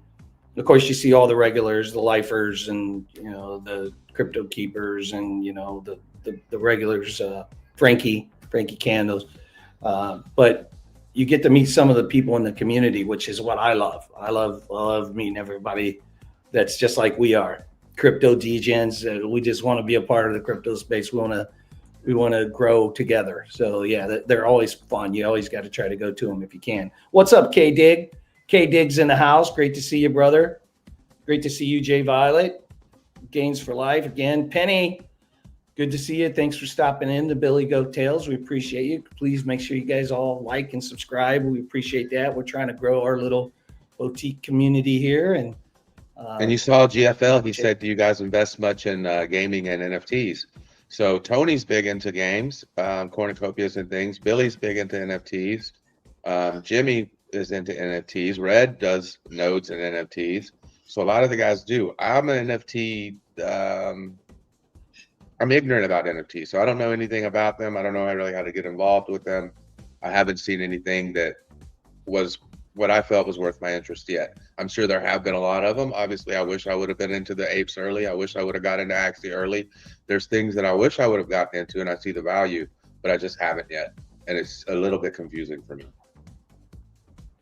Yeah, and we'll talk, more about the NFT market as we go on and discuss our NFT project. But really, in a nutshell, NFTs are going to morph this year, 2025. They're going to morph, and you're going to see really more use cases out of them, from driver's license to license plates to medical records to land deeds. However, there's still going to be a segment that's for artists, right? Because if you just slice that pie and talk about the art side, which a lot of people don't want to talk about that anymore, because that's kind of how they started. And a lot of people's values went down based on solely the art. But for the artist to have, if I did a digital painting and I put it out there on Twitter or X, and somebody else could just cut, paste, snap that, use it on their magazine, use it on their billboard, there was no ability to track that art. Well, with the NFT, they're numbered. There's a signature, right? It's all tracked. It's on the public blockchain, right? It's on a blockchain. So you can know as an artist that that's your original work. And that is, say you created 10 of them. So it's one of 10. It really, really helps the artist out. When they used to sell a painting, say it was acrylic on canvas, they'd paint it, they'd sell it, they'd get paid one time. That thing could go to $5 million in value over the years. They never got another piece of that. They sold it one time. Maybe they sold it for 20 grand. That was it. That was their sale. Their artwork lives on, but they don't ever get a royalty from that.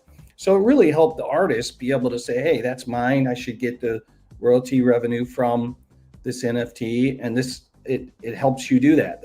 Okay, then you get into the broader, what's the purpose of an NFT besides art, right? Well, now you're putting NFTs, books. So instead of carrying around a big book, it's just like the audio books, right? Instead of carrying around a big book, you put it on an NFT.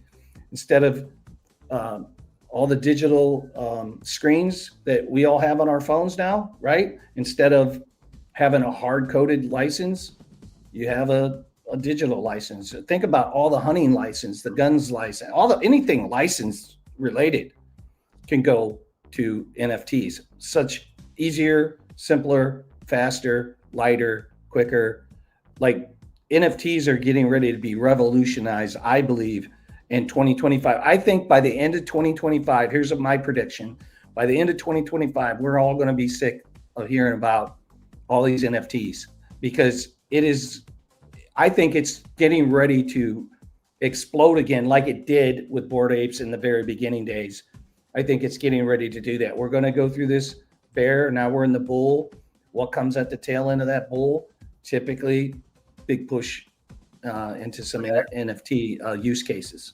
Billy, I got a tweet for you, and this is by CoinGecko. So this shows Solana NFTs are coming back. Whales are coming back into the space. They're buying NFTs. And you can see Mad Lads, Solana Monkey Business, Galactic Geckos, they're up 70%, 476%, 10%, 24%.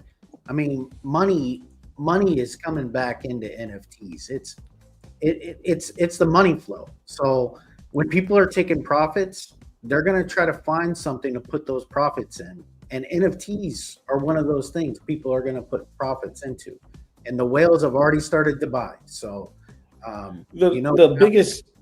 the biggest NFT I owned was a Bored Ape Mutant Ape, and it got up to, what was that? I want to say 20 grand.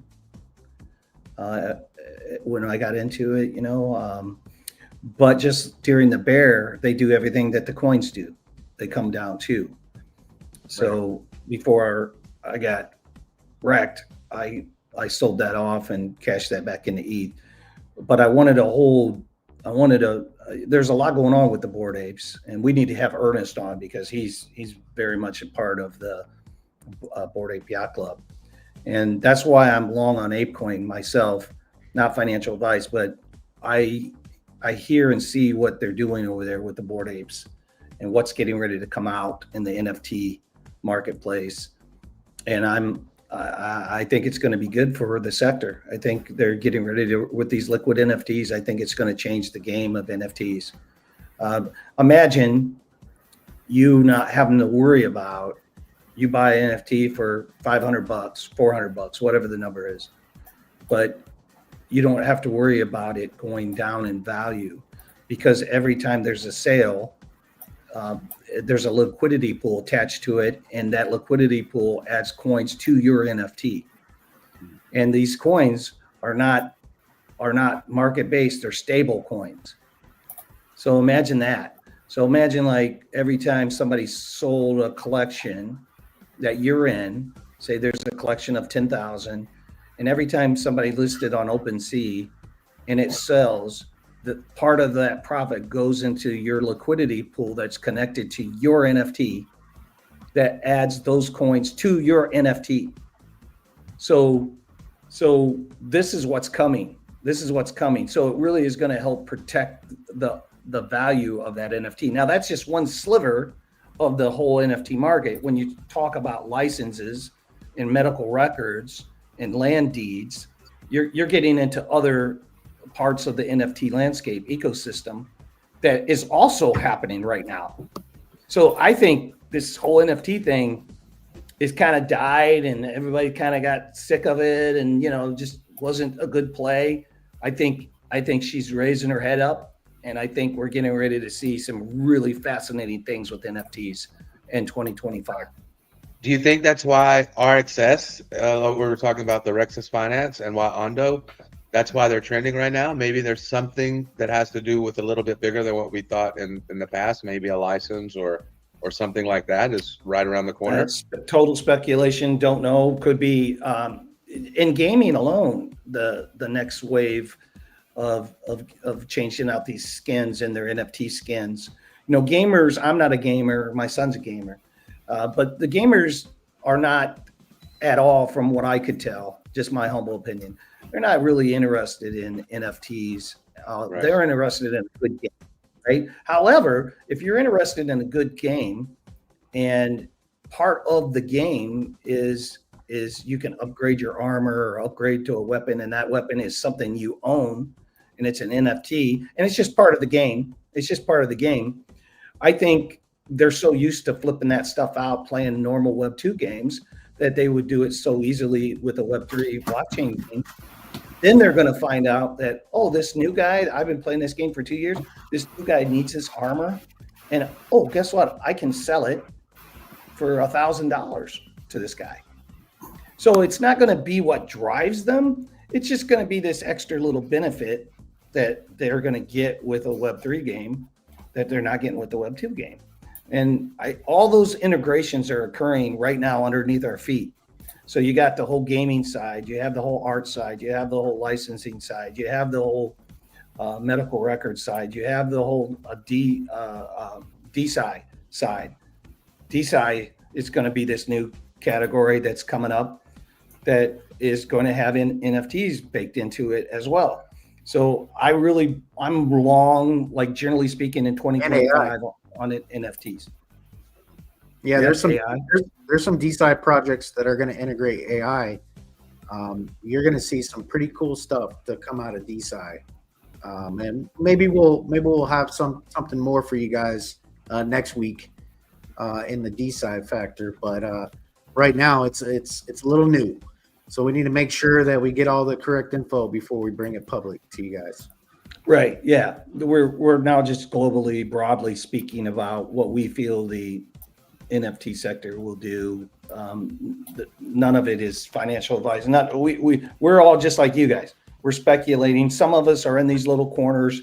We have this little niche carved out. So we're around people that are telling us what's going on. And so we are just able to pass some of that on, but do your own research and scope it all out for yourself, because we're like you guys. It's like we hear this information. Sometimes we don't even know if it's true or not, right? We got to do our own research to figure it out. Yeah, Penny, I think going NFTs will be really big once Web3 gaming gets better. Yep, I agree with you. Yeah, good to see you, Crab Man, too. Yeah, Gains for Fire. We got the next Sunday is our mint on a Cardano blockchain for our NFT. It's a book, as a lot of you know, it's a leadership book that was created by the community for the community. It's crowdsourced, basically. So we're just doing this to, it's going to be part of the Billy Goat Tales ecosystem. So by owning one of those, it's going to be part of our long-term ecosystem. We don't want to, look, we're not trying to promise some future value of some great payoff. No, we're saying, hey, you guys are part of the community. We wanted to do this for you. We're going to bake it into our long-term vision and mission at Billy Goat Tales, but no promises. We're hoping you buy this because we think it's a great leadership book, just like Good to Great, Rich Dad, Poor Dad. You name them, How to Win Friends, Influence People, some of the greatest business books and personal development books out there. I'm going to stack this up against that. When you read this, I think you'll be like, wow, this is a lot of good insight. And who did it come from? It came from people like Charles Hoskinson, Crypto Crow, Crypto Lifer, Frankie Candles, people that we know are people in our community, Army Piper, Alex O Crypto, Miss Teen Crypto. It's us, our team, and other people in the community. So we think it's going to be fire, and it's going to be part of our ecosystem as we move forward. But no promises on any financial gains there. We'll see what happens, right, guys? Oh, by the way, next, so our X Spaces are on Tuesdays at 9 p.m. And that's how Billy Goat Tales started, was on X Spaces Tuesdays 9 p.m. Well, Tuesday, December 24th is Christmas Eve. And what we're going to do for that, a lot of people have family events going on Christmas Eve, right? So if you have family events going on, do your family event. Of course, we don't want to pull anybody away from family first for us. However, if you do have time, we are going to have Randy and Miss Teen Crypto read our children's book that's on Amazon Prime, a hard book. It's you can get it from Amazon Prime. It's a crypto children's book, and she's going to read it out loud on our space. It probably will only be a 1-hour space. We'll talk crypto, we'll talk Christmas, we'll talk about Giver's Gain, we'll talk about the children's book, and we'll keep it nice, short, and sweet, wrapped up in a bowl for everybody, because a lot of people go to church and do other things on Christmas Eve. We don't want to get in the way of that, but we thought it'd be a nice little present for everybody to have Miss Teen Crypto read the children's book that we created right here at Billy Goat Tales. Yeah, man, that sounds exciting. Really, really exciting that Miss Teen Crypto is going to read. Mm-hmm. Yep. And you're maybe going to consider doing something like that every Christmas Eve. We can make it a tradition and grab the kids and gather around the phone and listen in the background. Well, next Christmas, we should have at least one more, maybe two children's books out, right? So I know Red's got his real close. I know Jimmy has his real close. So if once we get past our mint and we can start working on the publishing of those children's books, yeah, we'll finish it out. We'll send an invitation out to the audience. We'll look forward to Alexandra G's children's book and Mark Dutch's children's book and everybody's children's book. And then over the years, we could just keep reading children's books on Christmas Eve. Hey, Badell, thank you. Glad your kids love the book. Good to see you. It's okay, Penny. She says, I'm always working on Tuesdays when that's on. But no, we appreciate you just listening in afterwards. That helps Algo too. It helps us. It means a lot. So it's fine. We know for us to try to be tuned into all the creators that are out there is even difficult. It's very hard. Everybody's busy. So we get it, no problem. Yeah, and you don't always get to tune in to all of them that you want to. You get in there when you can, you contribute when you can, and then you do what you can do behind the scenes. And that Just wanna reminds me too. Go A ahead, special Red. shout out to Dave Digital for making this background for me, because I'll tell you what, guys, when you get somebody that has skills, bring them in. And Dave's got skills. I'm telling you, he can do this thing, man. And he's working his butt off, and he's getting pretty good. So get it while it's hot, baby. Big shout I out. appreciate that, Red. That's cool, man. I'm glad that you like them.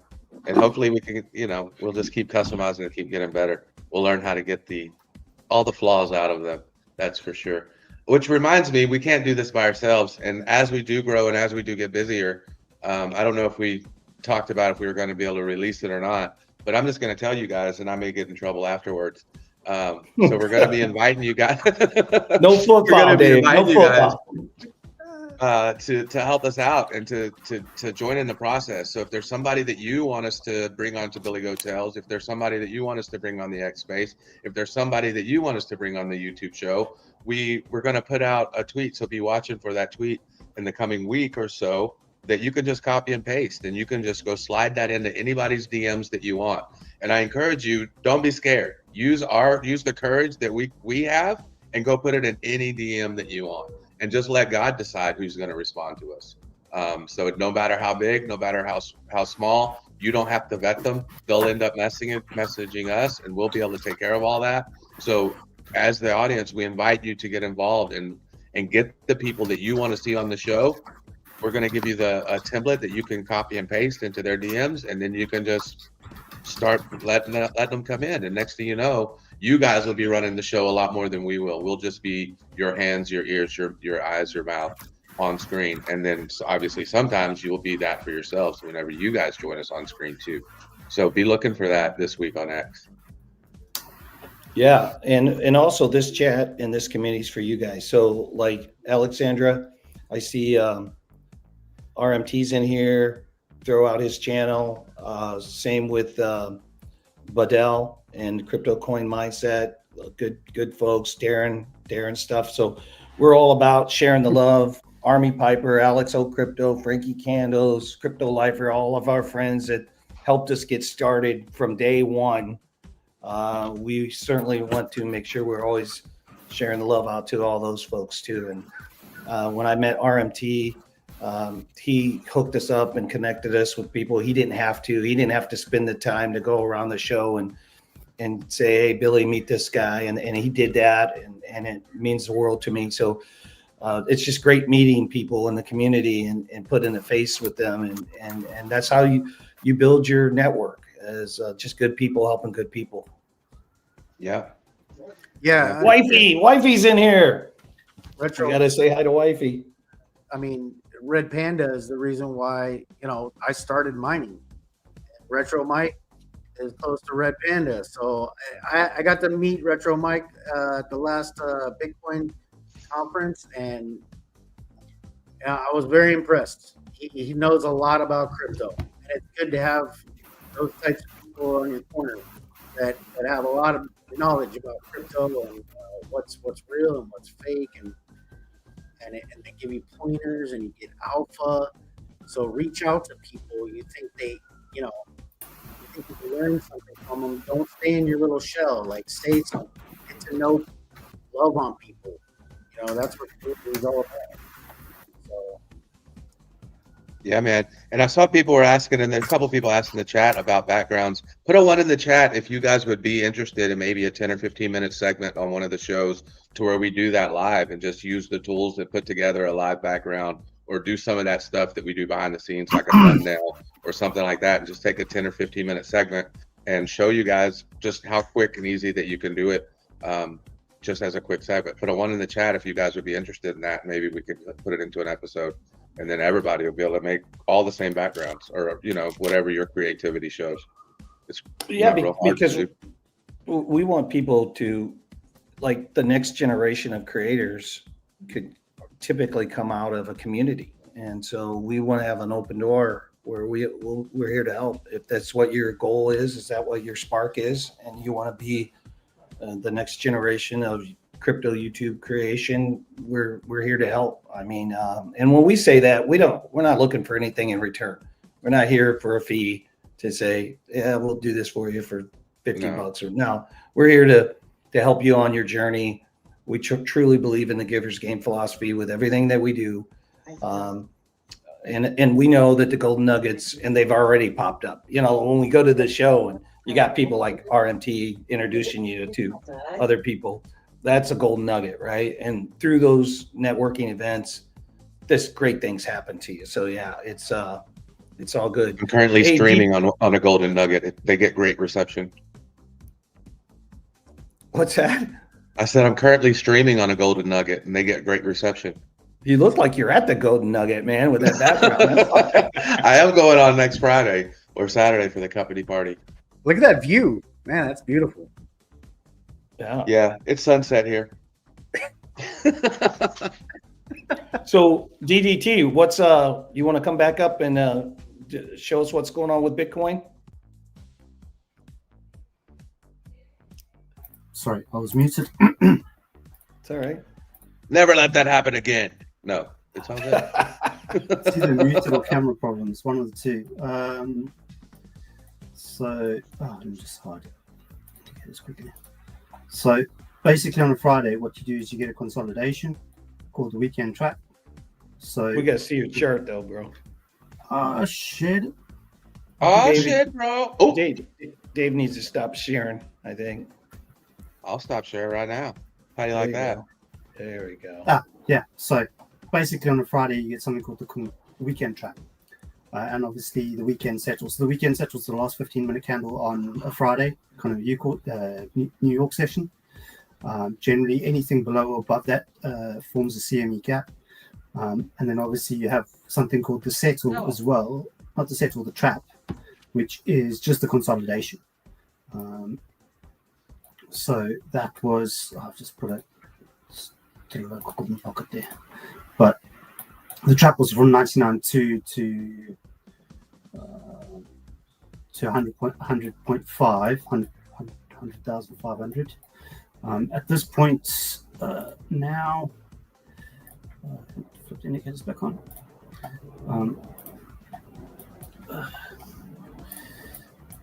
We've broken that with the vector candle. And then also as well, what I was noticing earlier when I was saying they were starting to run,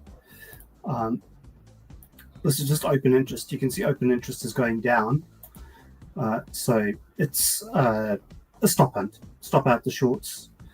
And then also as well, the key thing now is you can see obviously high volumes come in because you've got vector candles. So at this point, probably your next stop is the Friday high, which will probably be 102, 100. We had this zone up here from Friday, or the bot, which you fell out of. That lots of people were talking about. At this point, so I had.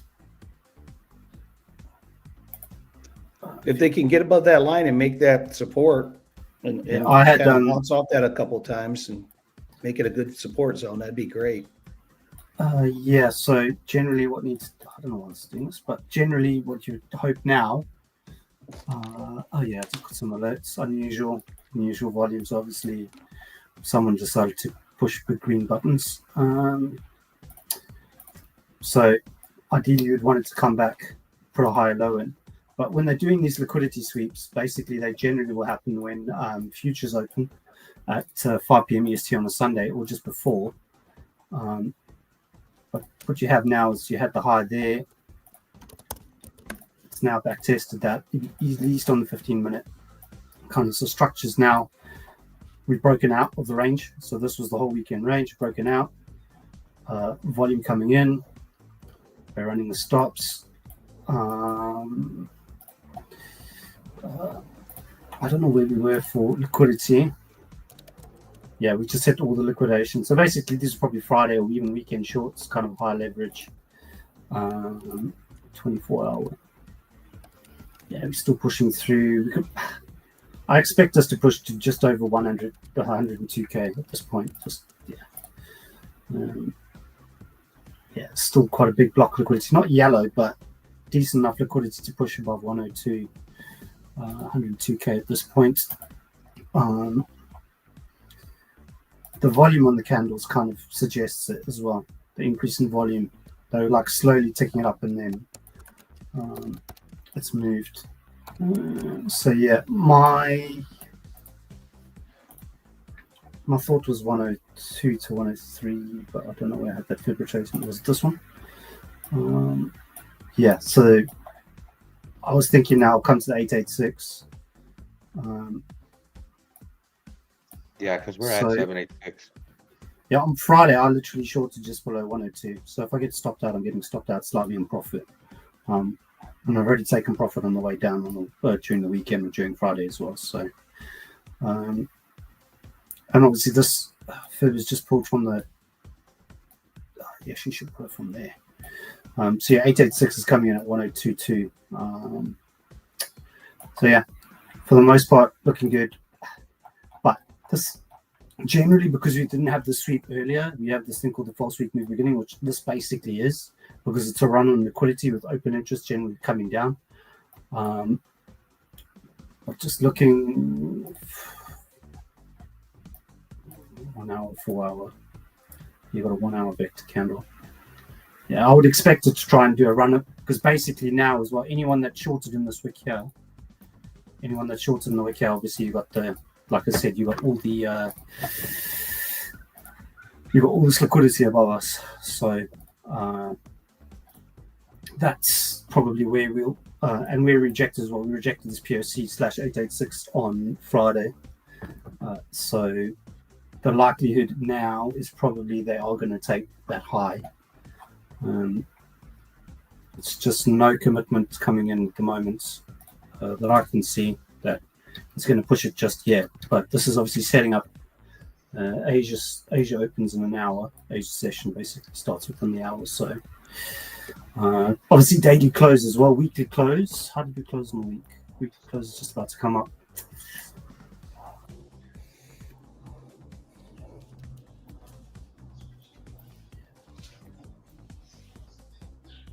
Weekly close is strong because obviously we pushed back, came back down last week, and then finished kind of a doji, and then now it's obviously pushed above. The wicks are kind of just obviously liquidity grabbing to get a bit higher, but based on this weekly close, I would think it goes higher. Good. And that That's weekly good. candle is pretty strong. The weekly candle is strong because obviously this candle here, this previous candle from last week, the previous candle from last week is now taken back the kind of, or retraced into the vector candle. So yeah, quite a strong weekly candle, and it's what, about 4% up. So yeah, looking good. And also as well, you had so this one retraced. So it's basically had two sweeps of the liquidity within that candle. So it's looking like it's got some ammunition to go a bit higher. So yeah, that's basically it. I think for now, just got to see how where chips fall now, but it's leaving it.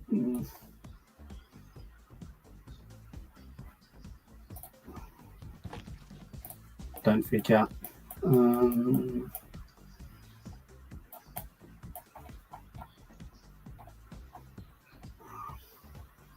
Yeah, it's looked like it swept into some just on order flow. It just looked like it was sweeping into some limit orders. So this is also what they try and do as well. They'll either they'll send it up to kind of hit their short limits, and then obviously reverse it. But for now, it's looking strong enough that I kind of, if I wasn't in a long or in a short or any position, I would just let it settle. And kind of my play normally for kind of after weekend trading, so Monday, is to wait for the Monday Asia session to kind of finish. But you can see now as well, you had green vector candle, blue vector candle, which means obviously that the buy volume was dying, and then obviously some shorts were coming in, and obviously now you've got no, like, these two candles now on the 5-minute. If this one doesn't close the vector candle now, then obviously the move's done. They've done the stop run. But something I have to talk about is kind of follow through. There's no follow through here yet. So basically just a stop run. False weak move beginning, opening just coming down. Probably into weekly close as well, because obviously we've just had weekly close literally on this last candle. But for the most part, yeah, not much. I generally won't do anything until I wake up in the morning now. See how see what Asia did, and then go from there. But I'm still thinking higher. I don't think we stop just here and then obviously puke down to 90 or 80k again. I think now what they'll want to do is they'll want to run the liquidity up a bit, get a bit more hysteria and euphoria going before they do the big flush. Yeah. All right, DDT, we appreciate you. All right, stopping in it. I mean, we rely on you to be our chart guy, so we appreciate you. You become like a part of the team here, man. So we appreciate you guys. Thank you, guys. We're gonna wrap. Yeah, man. We're gonna wrap up. Redman, you got any final words? No, I don't. Thank you, everybody, for joining us. Our mint is December 15th. Tune in Tuesday. We're going to have powerful space on Tuesday. We're going to talk about defense. So I'm excited for it. I know Billy is. But you guys have a good weekend. It's good seeing you all. Dave, you got last words for everybody? You're muted, bro. You're muted, man. You mute.